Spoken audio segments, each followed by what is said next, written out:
এই রমজানে একটি নামাজের কথা বলবো, শত কষ্ট হলেও এই নামাজটা আপনি ছাড়বেন না, একবার হলেও এই নামাজটা আপনি পড়বেন।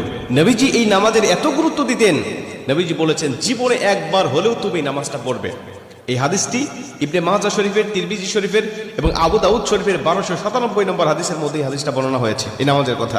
নবীজি তার চাচা আব্বাস রাদিয়াল্লাহু তাআলা আনহুকে ডাক দিয়ে বলছেন, চাচা আমি আপনাকে এমন একটি নামাজের কথা বলছি, এই নামাজটা আপনি প্রতিদিন একবার হলেও আপনি আদায় করবেন।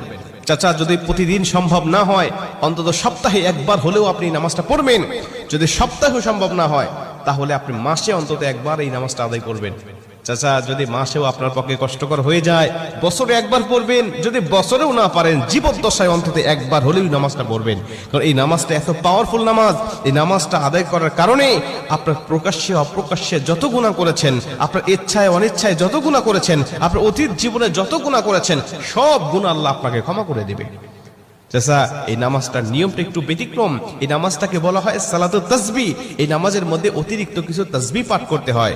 সুবহানাল্লাহ, আলহামদুলিল্লাহ, লা ইলাহা ইল্লাল্লাহ, আল্লাহু আকবার, এই চারটা তাসবিহ একত্রিত করে সুবহানাল্লাহি ওয়াল হামদুলিল্লাহি ওয়া লা ইলাহা ইল্লাল্লাহু আল্লাহু আকবার, এই তাসবিহগুলো, এই বাক্যগুলো এখানে পাঠ করতে হয়। 4 রাকাত বিশিষ্ট এই নামাজ সালাতুত তাসবিহ 4 রাকাত পড়তে হয় এক নিয়তে। 4 রাকাত নামাজে প্রতি রাকাতে 75 বার করে করে মোট 300 বার এই তাসবিহটা পাঠ করতে হয়। সুবহানাল্লাহি ওয়াল হামদুলিল্লাহি ওয়া লা ইলাহা ইল্লাল্লাহু আল্লাহু আকবার, এই তাসবিহটা, এই দোয়াটা 75 বার করে করে প্রতি 4 রাকাতে মোট 300 বার করে আপনি পাঠ করবেন। কি নিয়মে পাঠ করবেন আমি আপনাকে নিয়মটা শেখাচ্ছি।